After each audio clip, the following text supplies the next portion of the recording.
Well, thank you for kicking us off with that good, hearty question. I'm not going to answer it right now, but we will be touching on it. And it's good to dive in. I think this is a good time for us to start. And I'm, seeing that we're live on Facebook, so it's go time. Awesome. Just want to invite everyone to arrive in the space. Thank you, B, for the music, and Terry for bringing us right to the difficult questions that we will get to, and for our community members and our panelists. This is Just Transition Collective hosted community fireside chat listening session about pillar number 8 of the Thrive agenda, reinvesting in public institutions. That name is Margie. I used she, her pronouns. I'm here on Dena'ina land. I grew up on the lands of the Lower Tanana Dene in Fairbanks and currently work for the Fairbanks Climate Action Coalition as the Regenerative Economies Coordinator. And it is a great joy to be here this evening because I think one of the ways that I seek to live in right relationship with the land and the place and the people of the great land of the great state that I call home is by engaging deeply in my heart and my mind with these incredibly important pressing topics. And so I am grateful to be sharing this space with you, and this conversation feels incredibly timely. So with that, I will give a brief overview of where we're headed this evening, how we're going to spend this next hour or so together, and then I'll pass it to Ruth to give some of the context of what brings us to this conversation. So we'll be hearing from a panel of experts, and we're also really interested in hearing from community members the questions that you have, the ideas that you have, the examples and lived experience that you have to inform how this looks in practice. And our speakers, I'll go ahead and give them some shout outs, give them some love really quick here, but they'll get to introduce themselves as well. So we've got Tuan Garciano, the UAA Student Government President. We've got Menaka Thiru, the Anchorage Public Library Community Engagement Librarian. We've got Kai Holland with AKV3, Viri Di Suervo with ACPERG, and the topics that we will be covering include community-owned broadband, education, our public institutions like universities, libraries, and how Alaska Native language education and schools and healthcare systems are all really important examples of the public institutions that the Thrive Act can invest in. So there's my, hopefully, teaser that gets everyone really excited for the conversations to come, and I'll pass to Ruth. Yachlidu everyone, and Tiqin Margie. Shvaik isinj Aliiĝix u Dena'ina kanagashaf kun kanash takayekak suguya studach u nachye deninyu. My name is Ruth Miller. I was born and raised here on my Dena'ina homelands in Denaakk'e, Anchorage, Alaska, but my family's from the Lake Clark region in Bristol Bay, a little bit farther west. And I am presently the Climate Justice Director for Native Movement and one of our main coordinators with the Green New Deal Network that has been considering the utility of something like the Thrive Act here in Alaska, thinking about how powerful legislation like this that's supported by so many hundreds of organizations and hundreds of thousands of people and individual community members can have real on the ground impacts here, but also how our leadership and our expertise can influence what makes it to Congress and hopefully through Congress during this really pivotal and important time for action. And so basically, through our networks and long collaborative relationships, the Just Transition Collective was offered this collaborative potential with the Thrive Agenda, which is this whole dreamy North Star image of what a true recovery could look like, what it would look like to invest in a thriving economy, one that's centered on healing and deep, deep justice. We understood that we are standing on a legacy of our own homegrown experts and so many organizations that are already doing that real regenerative economy work here at home. And so it was easy to endorse and support what has now become the Thrive Act, which will be soon on the Congress floor. You can see some press releases that have been available over the past week, and a lot of momentum has been building up. I'll be sure to drop some links in the comments. But really, our Just Transition work and our community building work for advocating for multi-sectoral and intersectional justice in Alaska is where our core is and where our heart is, and that will live far beyond any one specific act. However, we want to take this moment of potential recovery to make sure that whatever comes through this next series of legislation focused on a recovering economy, recovering from COVID, and preparing for impeding climate chaos also serves our communities. So toward this goal, we've been hosting these series of fireside chats, each on one of the 8 pillars of the Thrive Agenda, because while these pillars speak to specific language in the act that we can get into and hear what our community members have to say about this act and pass it, back up to national, all of these themes are themes that we deeply care about and are invested in anyway. And so this is also hoping to plant a seed for lots and lots of new relationships to come, and for lots of conversations to sprout throughout the next coming months and hopefully next coming years. So tonight we're speaking specifically on the pillar about investment in public institutions, and I'm going to be dropping in the chat some resources and some information there if you want to learn more. But I'm super just excited to shut up and listen to all of you. So definitely add questions in the chat if you have them as we go, and I'll be here to do my best to answer. But really, I hope you're asking questions to our experts who are already leading all this work here in our state. So Tiqin, thank you. Amazing. Thank you, Ruth. Want to really give tremendous gratitude to the bold and visionary leadership that Ruth has been providing throughout Alaska's engagement, literally editing the text line by line of the Thrive Act at the federal level. So she's incredibly humble and modest, and she's been very, very effective in championing this. And so it really does give me that confidence that we're not just going, yes, it's exhausting. She's working hard. And it gives me the confidence that we're not just here speaking in an echo chamber or speaking to the vacuum, whatever the right thing to say is.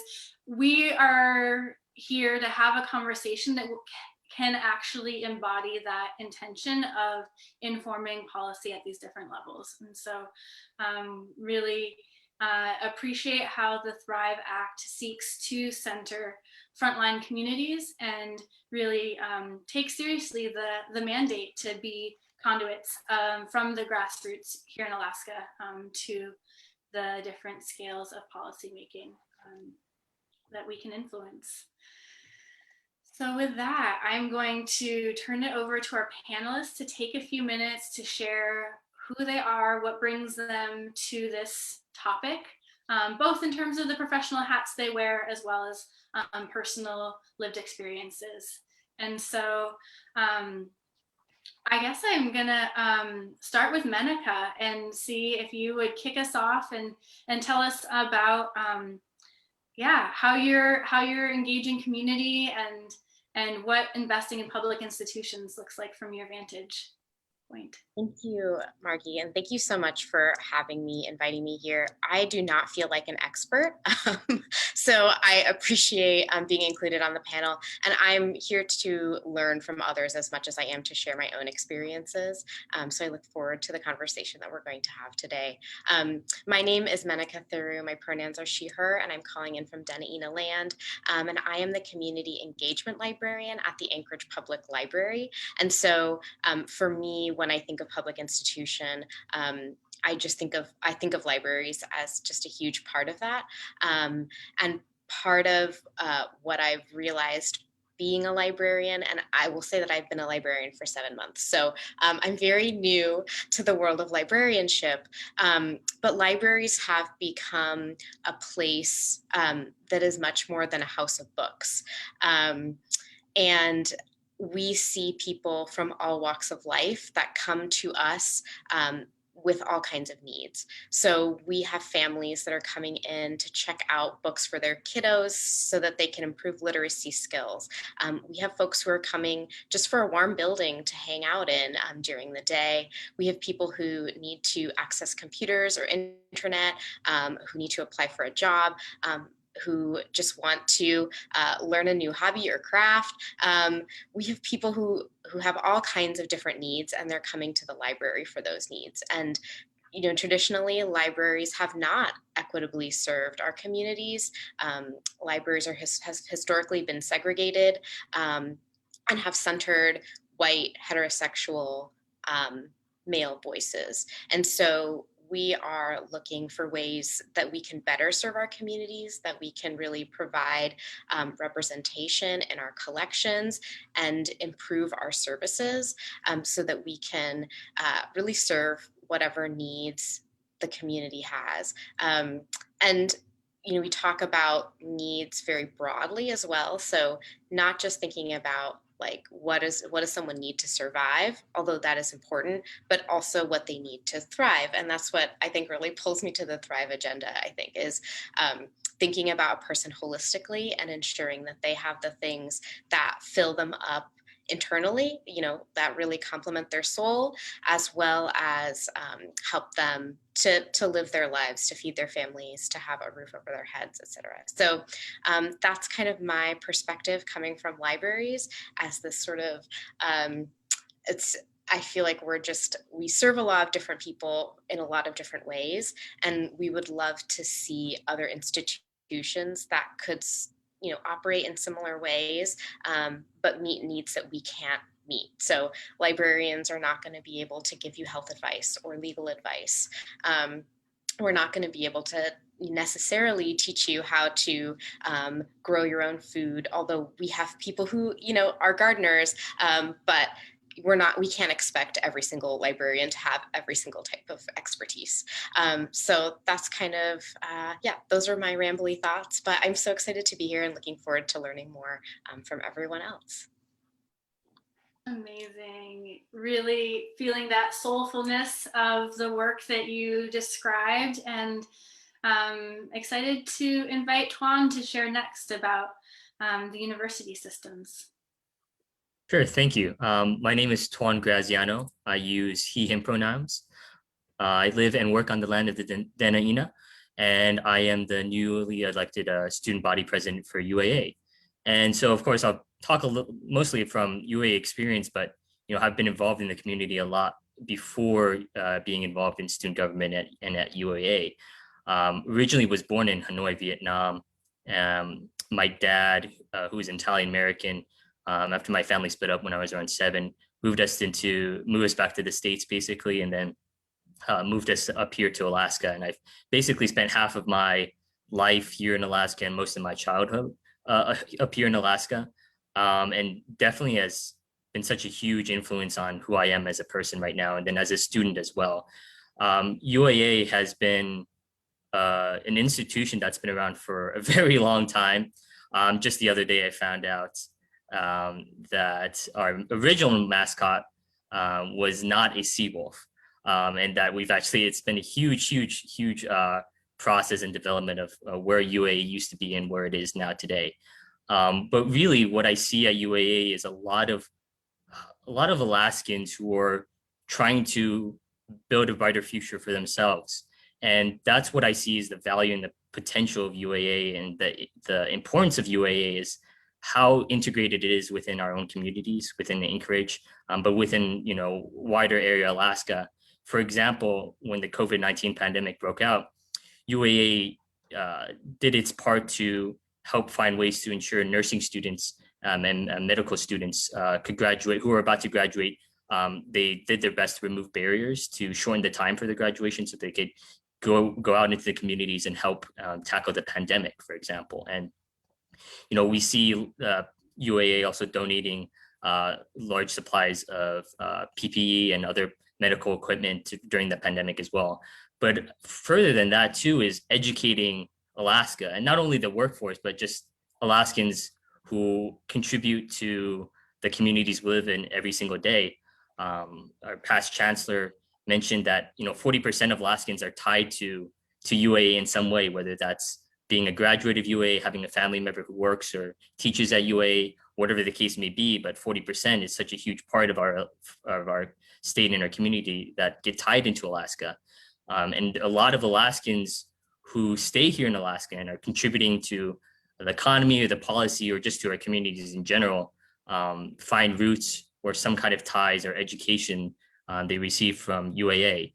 So to me, I see UAA being such an integral part in really preparing Alaskans and helping educate them and get them not only just a degree or trade certificate or any type of official education certificate or registration, but an ability to really understand the lifestyles, the kind of environment we have here in Alaska, the emphasis on climate change, on Alaska Native values, on Arctic research.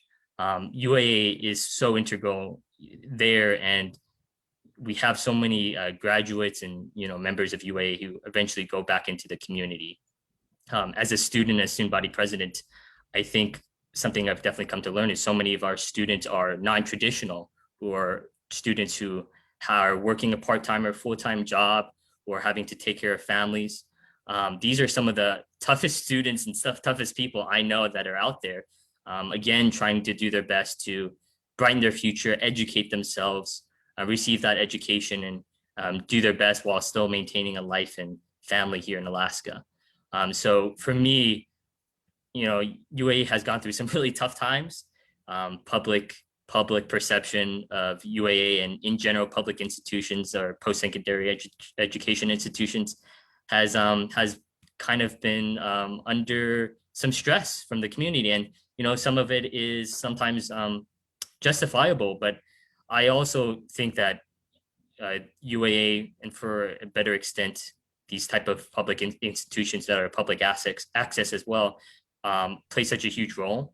One example, and Menaka, I'm so sorry, Menaka has come to UAA and spoken on libraries as well, and we have a consortium library that's public access as well. And Menaka put it so eloquently, so I won't go and try to repeat some of the same services or some of the same resources and benefits that the public library over at the consortium library at UAA provides. But that's just another tie to it as well. And so what you see is investment in education, post-secondary education, is so much reflected in the students who graduate or the students who have received that education and move on into continuing their lives in Alaska and contributing back to their communities. And I think it's actually, again, compared to other public institutions or universities where students fly in, they get their degree, they're more of a traditional student, they might stick around, they might not. I think Alaska is that kind of differing situation where you have these Alaskans and students who are getting that education and willing to stick around and then uplift their communities, uplift the state from the education they receive. And so that's why I believe so much in supporting our students, or because I'm supporting Alaskans and I'm supporting their ability and their freedom to better their lives and better our state and our communities.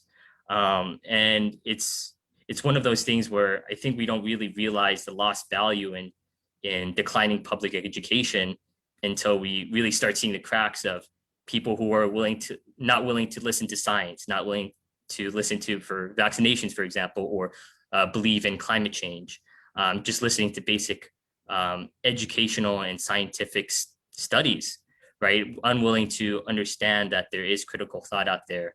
And not to say you have to go to a university to be accepting of that, but I think a lack of belief in these public institutions helps contribute to that.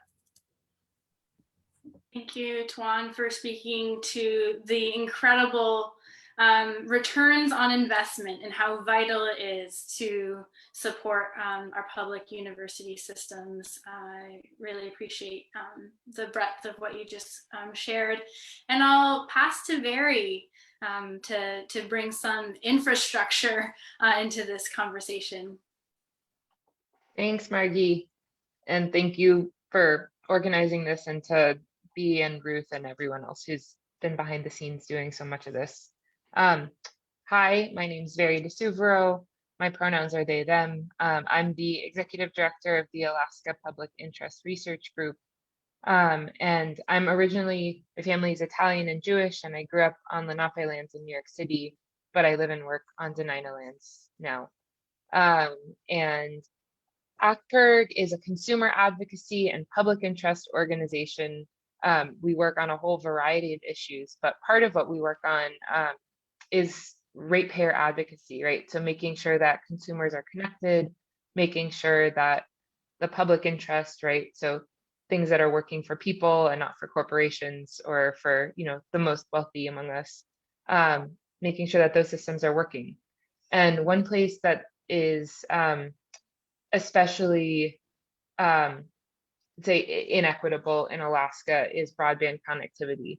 And I think that's not news to anyone who lives here, so I won't belabor the point, but I just I think it's good to keep remembering that we have the least amount of broadband infrastructure at 60.8% coverage in the entire US.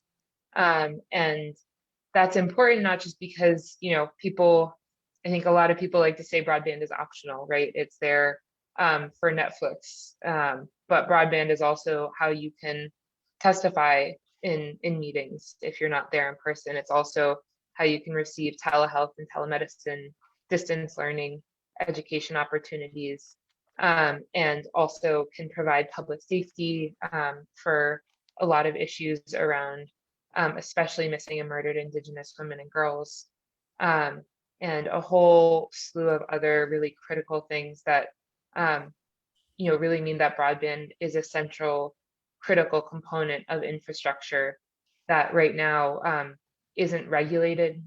It's not considered a utility. It's related to telecoms, but it's not itself, you know, it's all sort of private companies working on connectivity for profit, which means that a lot of these issues that are core human services tend to be monetized in ways that don't prioritize communities. And so as we think about infrastructure and infrastructure funding, as well as how we're actually trying to make sure everyone is connected and has a good connection, that's a really key piece of reinvesting in public institutions and making sure people can access them. So I'll stop there. I can talk about broadband forever, so I'm sure nobody wants that, but That was sure we'll talk more. incredible, and I do look forward to hearing later in the conversation about what some alternative structures are for how broadband can be owned and delivered to communities. And I'm going to pass it to our final panelist, Kai.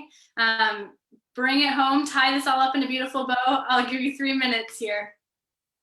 Great. Well, Margie, thanks so much for inviting me. I'm Hezekiah Holland, or Kai. I'm here in Anchorage on Dena'ina land. And I have a profound interest in these topics and an equally profound awareness of how little I understand about them. I began getting very interested in finding a way to build conversations around the question of what's next for Alaska last fall. And it's through that I met Margie. I began getting challenged in some cases about whether this conversation would consider regenerative economies. So I had to go look up what is a regenerative economy. At some point I got challenged about, will this include just transitions? So I had to go look up, well, what the heck's a just transition?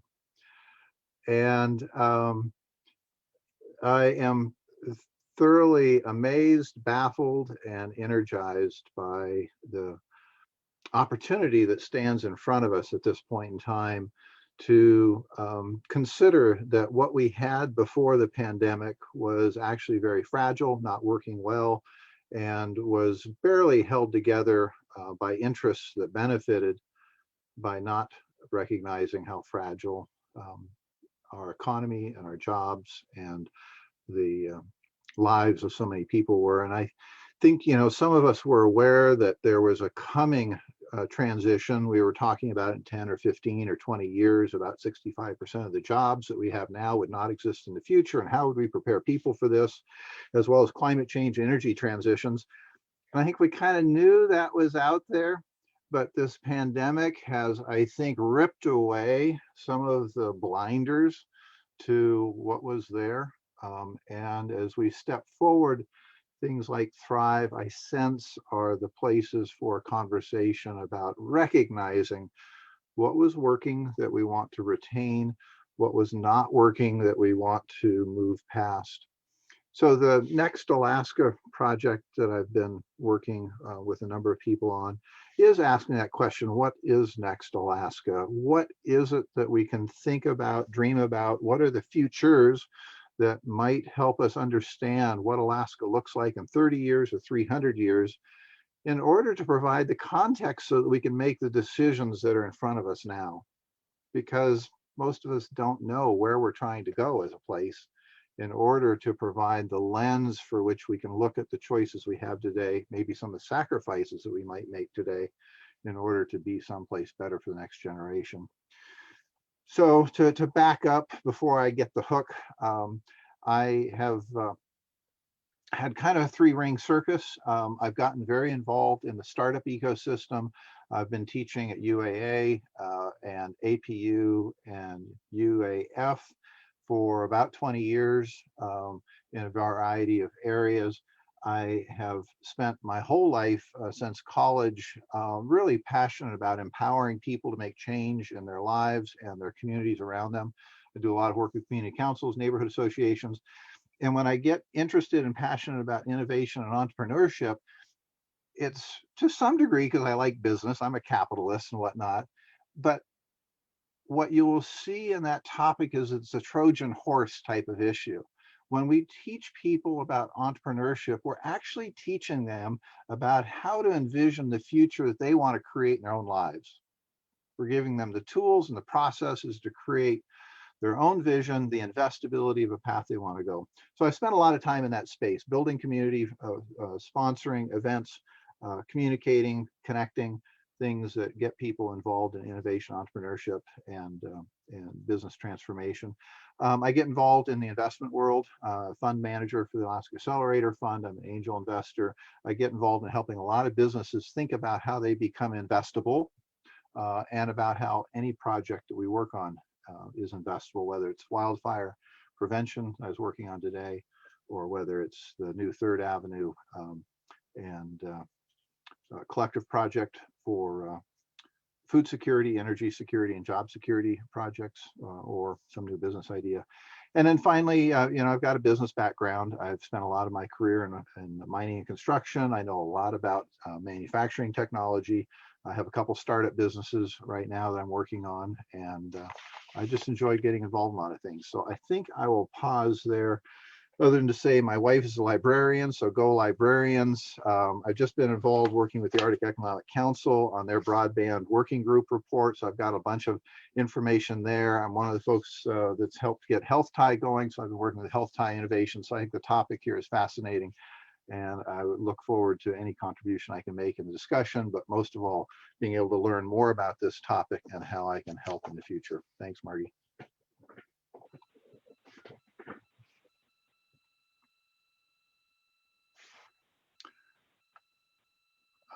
Margie, you're muted, or I've got a problem. I am on my phone. Can you hear me now? Yes, got you now. Thank you. Thank you. Yeah, my internet was getting unstable, so I switched to my phone audio. I can tell this hour is going to fly by, and so I want to go straight to one of my harder hitting questions. And this is to recognize that a lot of public institutions have been perpetrators of harm. And so I'm really interested in hearing how do we address some of these legacies, especially for communities that have experienced harm from education and government systems? Do you have examples of how public institutions are and could be living into that visionary future that is not just stopping harm, but also addressing past harms?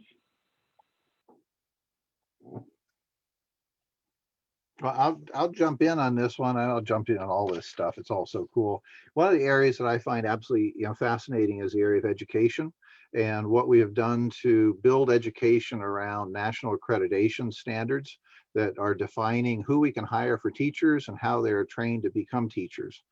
And I have been an advocate, a voice in the wind. I must not be making any sense, but I thought we had an incredible gift when UAA lost their teacher accreditation. And when APU suspended their teacher education program, because we have the opportunity to actually choose an experiment in Alaska to reinvent teacher education, to redefine how we want education to prepare students in Alaska for the future that we want them to live, as opposed to being subjected to, and I'm learning how to use these new words, colonial models here, but the accreditation is one of those examples where we have this national architecture of how teachers should be prepared and what they should teach that then is layered on with national standards on how we're going to measure whether or not the students have learned anything worth being measured as successful. So, I would offer that that's an example in the realm of education of what's happening, what we've allowed to happen for generations, but also the opportunity where we could choose to use some of the assets we have and the opportunity we have to maybe think differently about what we do next. That's such an important example, and I'll connect it to a piece of legislation that I've actually worked with Very on in what feels like a different life around making limited teacher certificates available, especially recognizing the needs for the language immersion schools in the Alaska Native language revitalization context. I am also really interested to hear from our other panelists. So I'm gonna just bounce that same question to you all. How do we address some of these past legacies? Who would like to go next? I can jump in.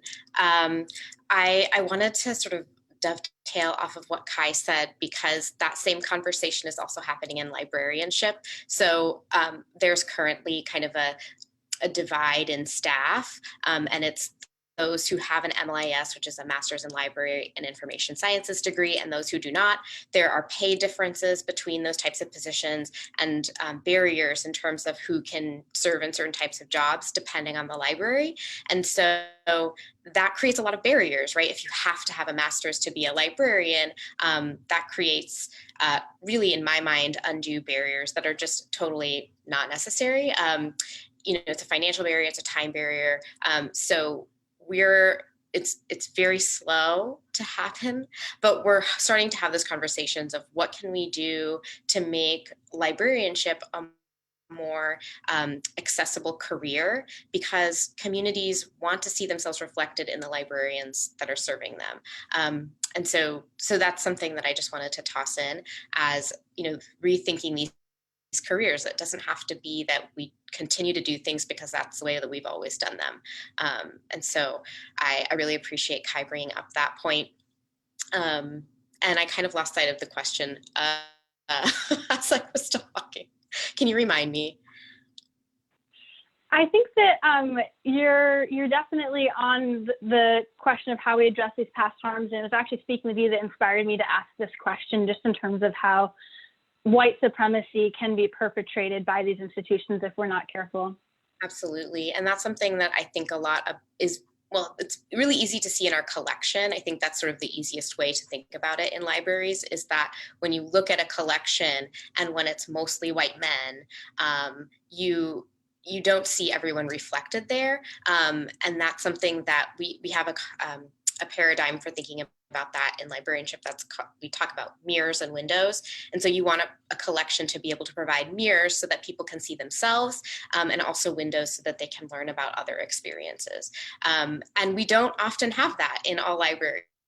We're working to get there, but we don't see that. And I think part of that is also not just saying, okay, well, we're going to just buy a bunch of diverse books, whatever that means to you, and then expect people to come flooding back to the library. Well, that's not going to happen because we have really betrayed the trust of communities historically. And so it's about rebuilding community relationships, and that's my role. I'm only 7 months in, so I'm hoping to have more progress to report in the future. But it's about really creating strong relationships where communities don't feel used by institutions, because often communities can be like tokenized or just uplifted just to benefit the institution, but it's not a two-way relationship. And so I think that's my biggest goal in my role, is to create stronger, trusting relationships. And it might take my whole career to get there.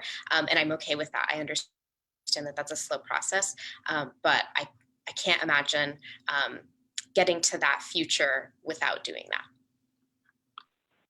I think one of the big takeaways I had from the Just Transition Summit back in January, before the pandemic, was how incredibly empowering it feels to be in this multi-generational work. This work will outlive us. We won't finish in this lifetime even, and that is okay. Very, would you like to chime in? Thanks, Menaka.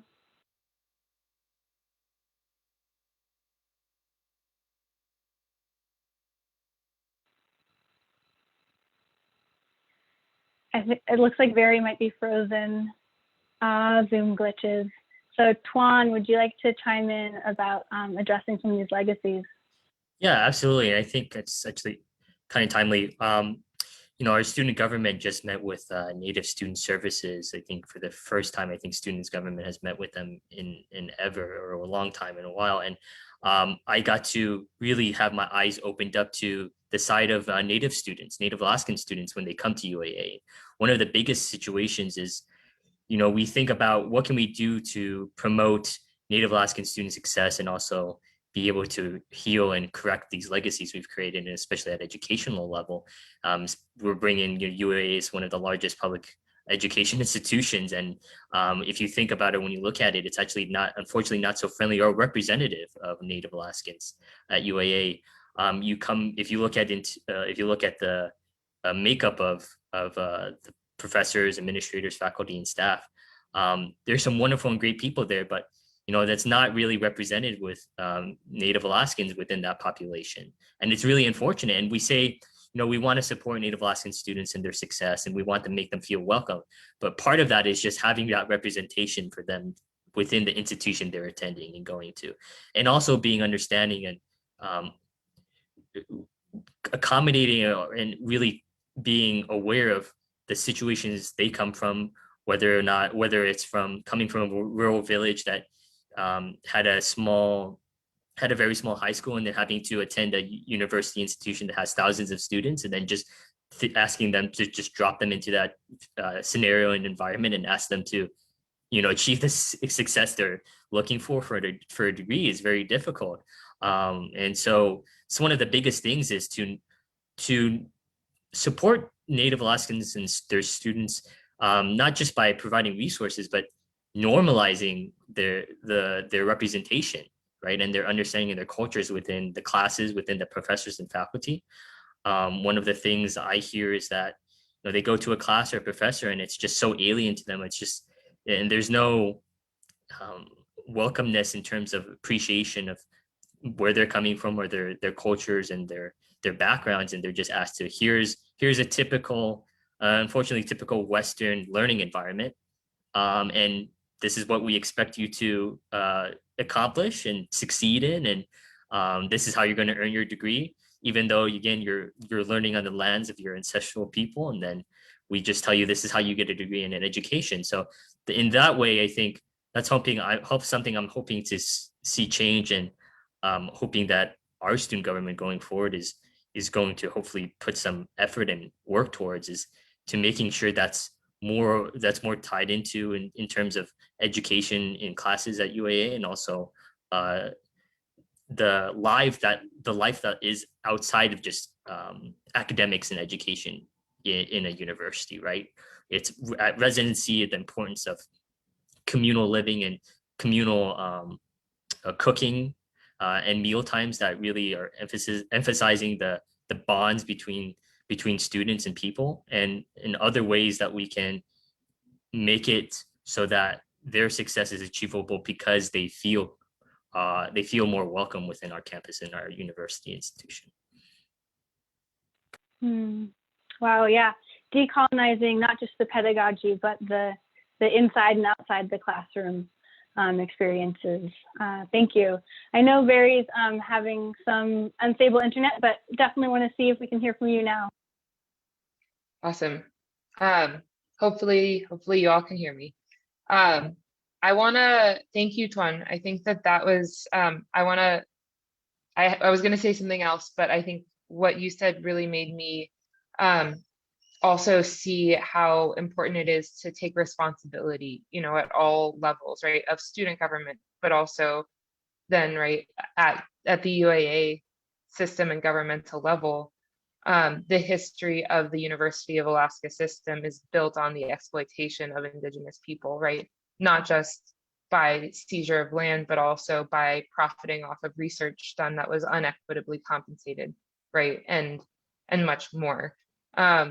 But to then, I think, especially my background's in language access, and to have Alaska Native language classes that people who are learning their language have to pay for, right, is taking Indigenous knowledge, putting it in through a Western system, and then trying to make, right, it's building a profit model in a way that's just further sort of creating a dependence on a colonial system and further entrenching that.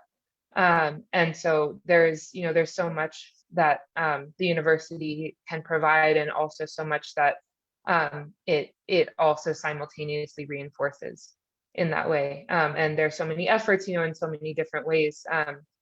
And I won't belabor that point, but I think there's a lot of folks who are well-meaning, and also there's a lot of really fundamental ways in which history has to be reckoned with and continues on through today. And I think in terms of broadband, I don't want to get too far into it, but there is a provision that was created called the carrier of last resort for broadband. And basically what that meant was, in areas of Alaska that were deemed uneconomic to serve, which basically means that broadband carriers wouldn't necessarily establish service there because they didn't think they could turn a profit there.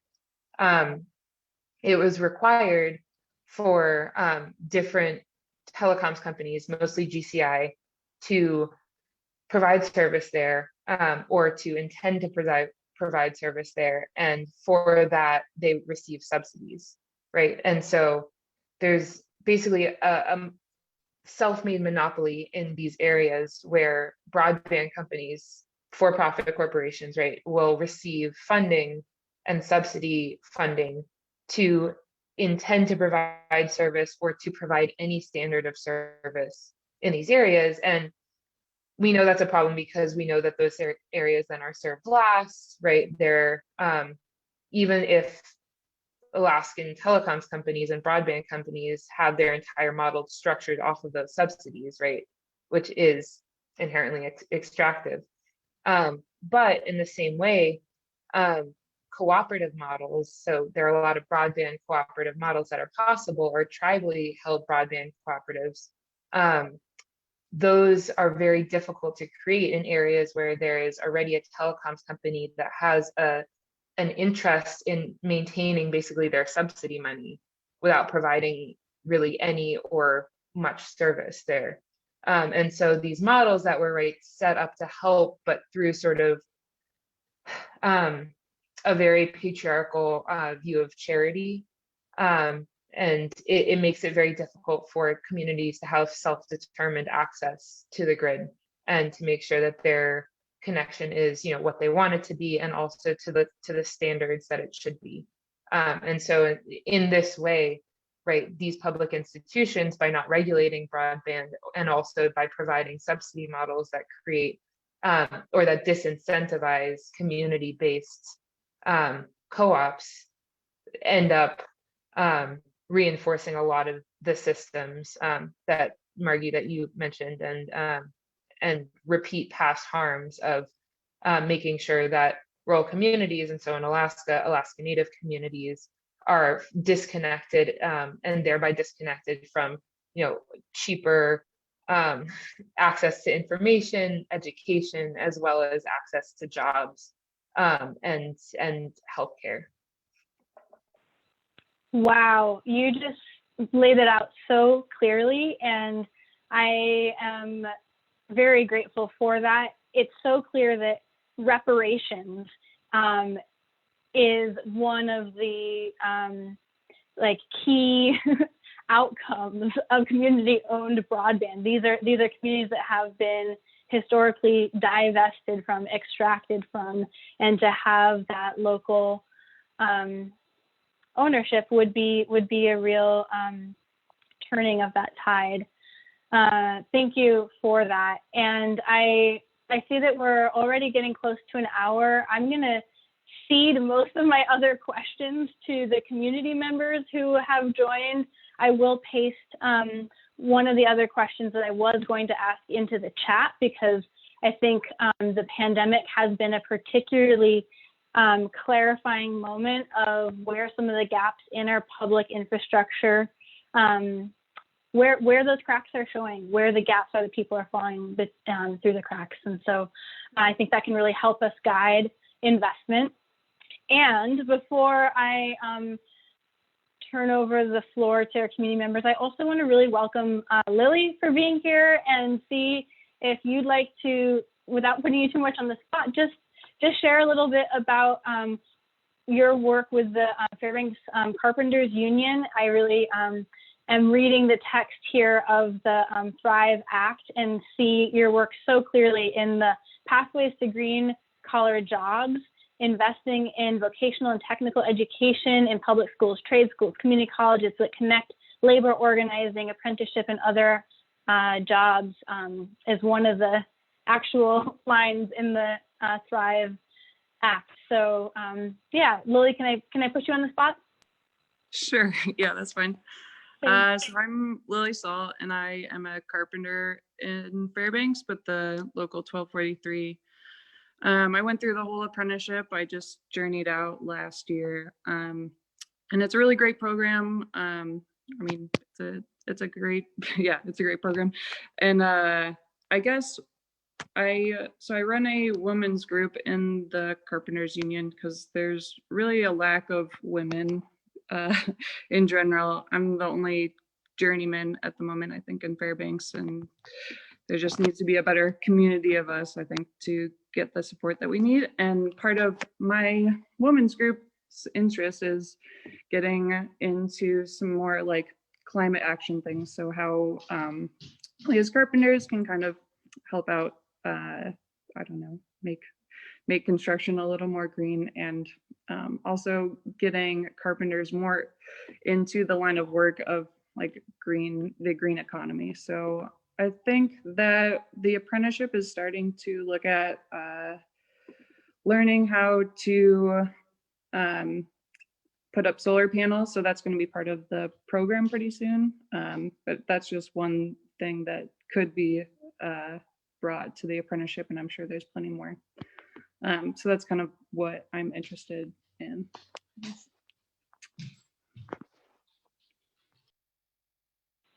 Awesome. So good to hear from you. Thanks, Lily. And I know that I saw some hands raised earlier. So before let's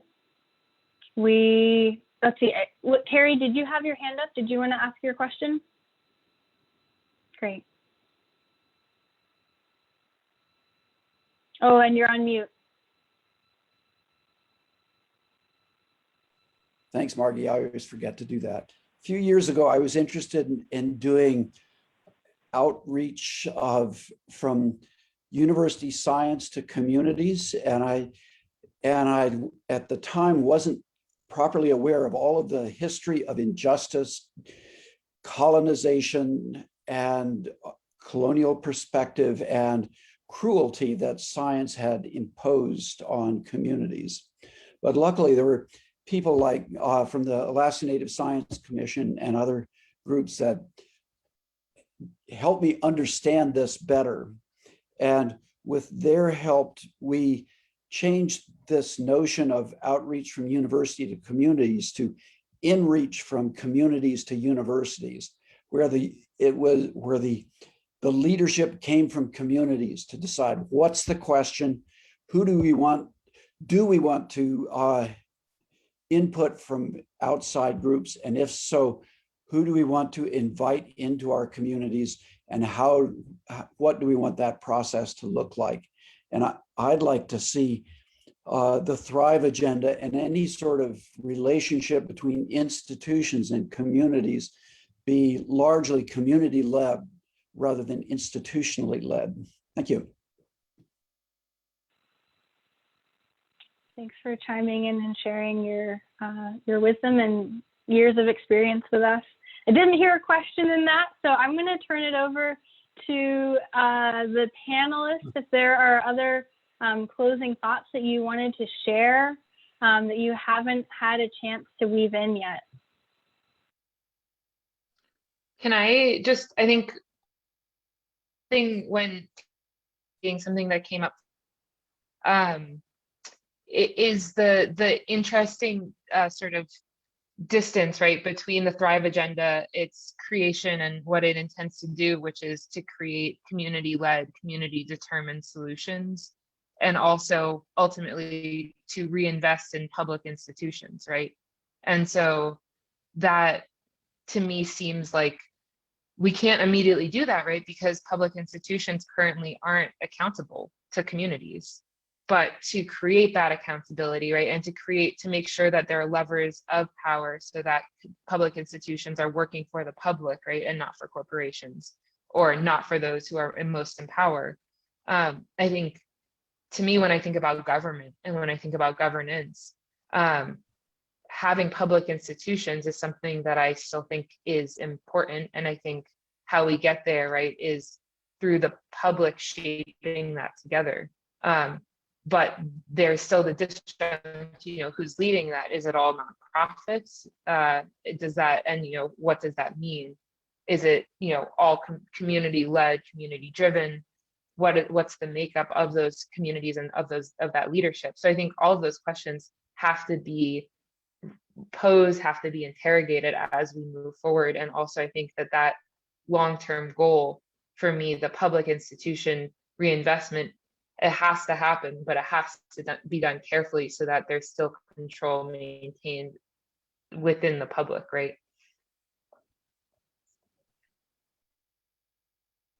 And Margie, if I can, I want to try and build off of that point, because I think one of the most important pieces that the Thrive Act could work on developing, and I wish I knew more of its structure, some of this may be in there, but to the point that was just being made, if we put money into existing projects and organizations, it tends to perpetuate the existing organizations and institutions doing more of what they've done. And I know that sounds silly obvious, but here's my point. It takes a conscious investment of time and effort to get ahead of the investment in some project, some initiative, to create the space to create opportunity of capability, capacity, and competitiveness for new local solutions to come out of the investment that will happen. If, for example, we want to invest in our education systems, if we simply drop a bunch of federal money down suddenly on those institutions to do work, then they will do it with all their existing thinking, because their mode of thinking is to spend money that they were just given. If instead there's a thought process about creating the local community capacity to engage in the opportunity, and then to bring the project in. So take something, and I'll take a simplistic kind of example, Port of Alaska. We want to spend $1 billion rebuilding the Port of Alaska.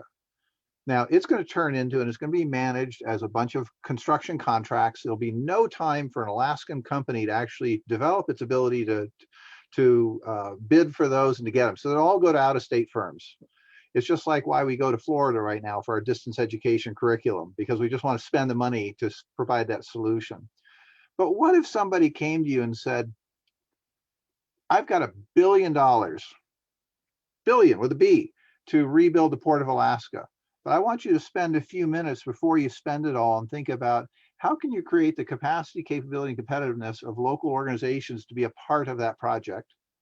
How can you envision the kind of businesses, opportunities, learning, apprenticeship opportunities, whatever, that could be a part of the enterprises that exist after that port project is done? And could you, for $1 billion, create a legacy change in the community that would survive forever? Same thing with moving Newtok 9 miles. It's a construction project. We're spending a bunch of money to move the village. But if somebody had said, Kai, we've got $200 million, that's what we're spending to move it 9 miles. Got $200 million to create a legacy infrastructure of communities, jobs, industry that could not only move the village 9 miles, but then could forevermore have people and industry that could be able to move other villages, to expand the villages. Yeah. So it's a part of how do we get in front of the investments that you're talking about making to actually create the capacity in the community to have that role that you want it to have, because otherwise it'll just be money out on the street. It'll get spent by the existing organizations to come up with the same answers that we've had before. Totally. And I'm seeing a ton of nodding from Menaka. I want to pass to you. And I also would love to hear Lily if you wanted to chime in.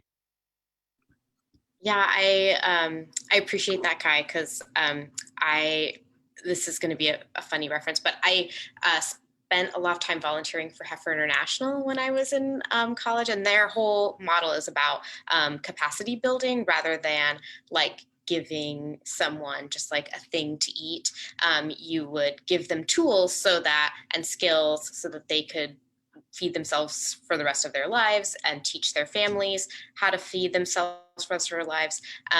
And so that has really shaped my thinking about capacity building as just such an important part of how we spend our money. And I think, I had a lot of thoughts going through my head. I think about the university where I graduated from UAA, and I think about the ways in which when the budgets were getting cut year after year after year, the services that we were losing often felt like the things that students valued the most.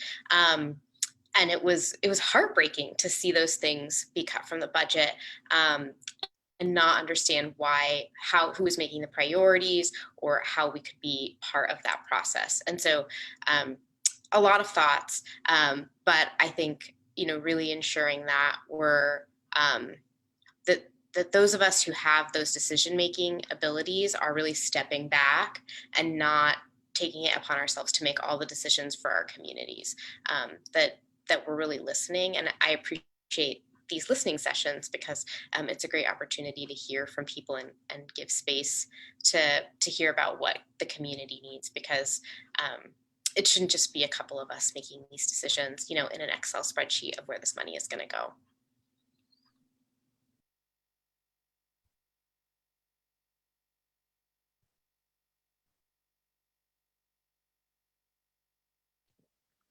I'll chime in. I guess this feels like it's really in line with something I'm working on with my union as well, which is I'm currently on the bargaining committee, because every 3 years our contract comes up, and we kind of take a poll from all our members. We send out surveys, and from those surveys, then we go to companies and basically bargain our contract for the next 3 years about how much we're getting paid, what kind of workers' rights we are going to get, like break times and I don't know, holidays and things like that. And so I think it being on the committee this year, it feels very communal, because we take into account everything from the surveys that people put out there. So even apprentices or people who've only been in for a year, it's everyone kind of gets the same voice, and I think that's really important.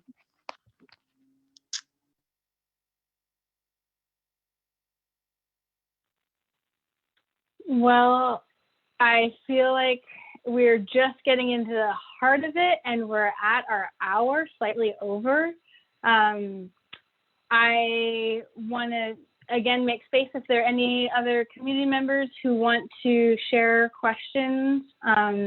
We've heard a lot of really key insights that I do hope can strengthen and enhance this legislative process, and certainly have sparked a lot of ideas for me in terms of what it means to invest in our local capacities, center our communities in those processes, and yeah, keep the wealth that's generated and reinvest that in the places that generate it. So that's my little regenerative pitch there. Tuan, did you want to chime in here before we close? Yeah, I'll try to keep it brief because I know trying to respect the time. And unfortunately, I also have a doctor's appointment to run to, so I'll be. But I definitely didn't want to include this because I think this has been, like others have said, a really informative discussion and really important discussion. We'll say to the point of, I think it's really coming towards, what it sounds like is a lot of Alaskan and entrepreneurship, right? This ability for us to really believe in ourselves and invest in ourselves as well, to be able to not only better our economy but better the community as well. And at the end of the day, I think a lot of it is part of it is faith and trust within each other as well. I think from a university standpoint, and again, I mentioned there's good justification to do so, but there's got to be some sort of trust and level of cooperative spirit together as Alaskans from different institutions and organizations, right? That if we want to do this as Alaskans and be able to build our capacity as Alaskans, we have to trust each other as Alaskans to be able to do so, to be able to say, I trust that we can give funds to and invest funds in the library, within local businesses, within the university or other institutions within our state, and say, I want to support that because I think and trust in the ability for them to improve our state and our communities. And I think, though, on the flip side, that also requires accountability and institutions earning that trust, right? That they're showing that they are being good stewards of the financial support and investment that is being put into them. And if not, then there needs to be serious, again, it ties back to accountability and repercussions or consequences in so ensuring that those investments and those funds are being put to good use, and that we're not simply just saying, we like the idea of investing in public institutions. We believe so much in that message, we're just going to give you the funds to do so.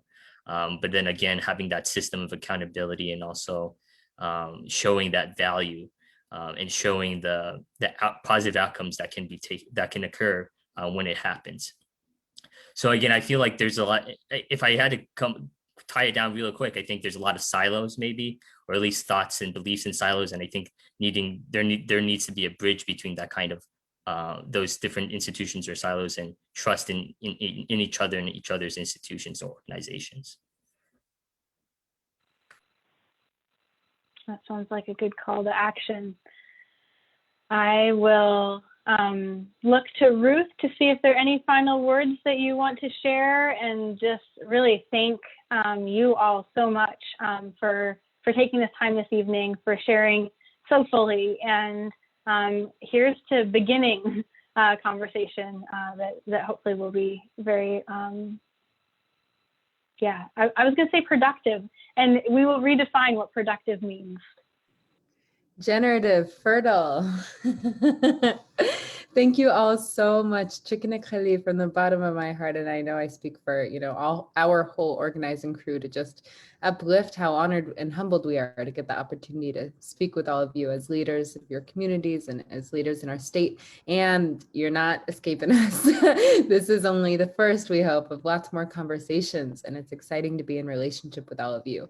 We do have one more fireside chat scheduled for next Tuesday. We started on pillar 3, so now we're going back to 1 and 2, which is about creating good quality jobs with access to unions. And so we're really excited to dive even deeper. We've scratched that surface a little bit, but all of you, please feel more than welcome to come at the same time at 5 p.m. Next Tuesday and share more of your expertise and your thoughts, and also just to be there and listen. Which is what I've been really enjoying doing. Additionally, the Thrive Act was just had their press release this past week and was introduced formally, which is really exciting. So if you do have more questions, I'm always available to answer them, as is our whole team that's been thinking on all this. But really, you've already given so much, so thank you all, and do reach out with more questions. And I'm happy to be building with all of you. So Tiqin, everyone. I hope you have a good evening. And thank you so much to Margie for holding this space for us and for bringing us all together. You killed it. You're great. And we're really, really grateful to you too. So I hope everyone has a good night. And we'll be sharing the recording. You'll be able to see the recording on our Facebook event page if you want to rewatch it, or if you want to send it to a friend who didn't get a chance to be here with us. So thank you, everyone. Have a good evening.